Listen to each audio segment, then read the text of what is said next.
आज हम क्या जानना चाहते हैं कि 27% का जो टैरिफ लगा है उससे पूरा भारत का स्टॉक मार्केट हिल चुका है, जिस पर हमारे मध्यम वर्गों की खून पसीने की पैसे जमे हुए हैं।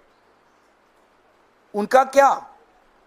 वही स्टॉक मार्केट जिस स्टॉक मार्केट में प्रधानमंत्री मोदी जी और गृह मंत्री अमित शाह जी ने कहा था निर्वाचन से पहले निवेश करो निवेश करो, आज पिछले 6-7 महीने में क्या हो रहा है स्टॉक मार्केट्स में?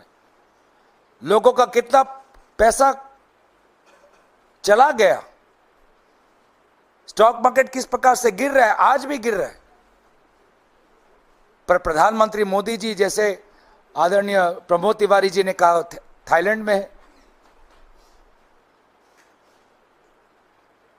हम बार बार मांग करते हैं लोकसभा में कि आप विदेश मंत्रालय का आप उस पर चर्चा करो डिमांड फॉर ग्रांट्स के द्वारा। अगर सच में प्रधानमंत्री मोदी जी विश्व गुरु हैं तो विदेश मंत्रालय पे चर्चा से क्यों भागते हैं? विदेश मंत्रालय के डिमांड फॉर ग्रांट्स को लेकर लोकसभा में 2 बार चर्चा हुई है और दोनों बार जहां तक मेरी जानकारी है यूपीए सरकार के 2010 और 2011 में हुई। उसके बाद प्रधानमंत्री मोदी जी की सरकार 2014 से है, लेकिन 56 इंच के सीने वाली ये सरकार ने एक बार भी विदेश मंत्रालय को यहां पर चर्चा होने नहीं दिया। किस बात से डरते हैं? क्या उनको डॉक्टर जयशंकर पर विश्वास नहीं कि वो बात रख पाएंगे? क्या वो हमारे सवालों का उत्तर नहीं दे पाएंगे? क्या ये उनके मन में शंका है? आज अमेरिका के 27% टैरिफ्स को लेके भारत सरकार की क्या रवैया है? उसी की मांग कल राहुल जी ने की, पर सरकार की तरफ से सदन में कोई स्पष्टता नहीं। आज सोने का दाम बढ़ गया है, लेकिन प्रधानमंत्री मोदी जी के लाए हुए सॉवरेन गोल्ड बॉन्ड स्कीम आज वो भी खत्म हो चुकी हैं, तो उसमें भी लोगों को राहत नहीं मिल सकती। प्रधानमंत्री मोदी जी आज मोहम्मद यूनुस साहब से मिले, बांग्लादेश के चीफ एडवाइजर से, जिस चीफ एडवाइजर ने कुछ ही दिन पहले क्या कहा कि चीन के द्वारा भारत के उत्तर पूर्वांचल के अंदर वहां पे निवेश होना चाहिए।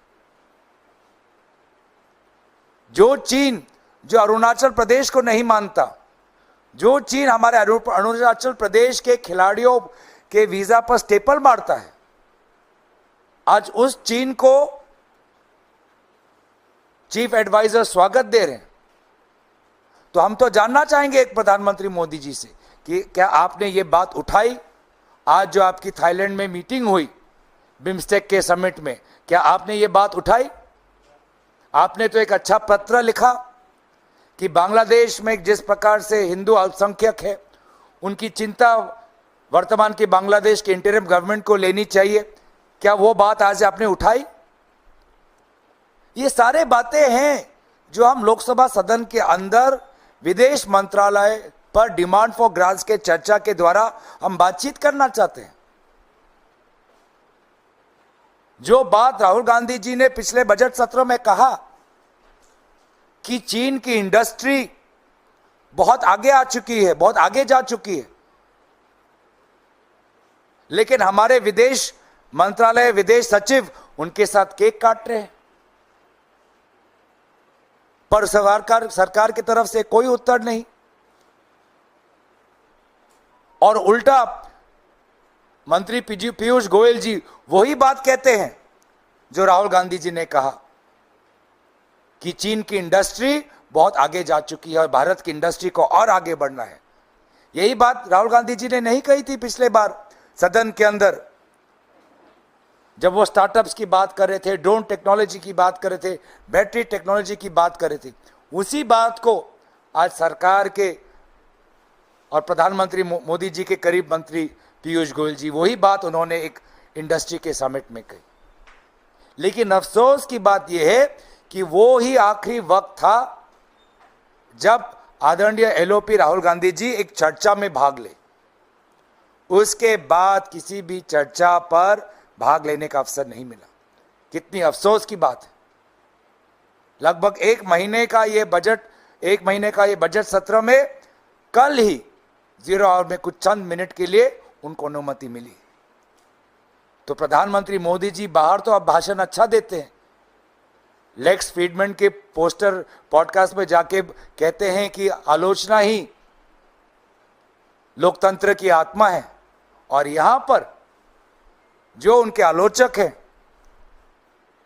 चाहे एलओपी राज्यसभा नेता प्रतिपक्ष राज्यसभा हो, चाहे नेता प्रतिपक्ष लोकसभा हो, चाहे सीपीपी चेयरपर्सन हो, उन्हीं को आज बोलने से उनको रोकते हैं और उनके कही हुई बातों को नकारने की कोशिश करते हैं।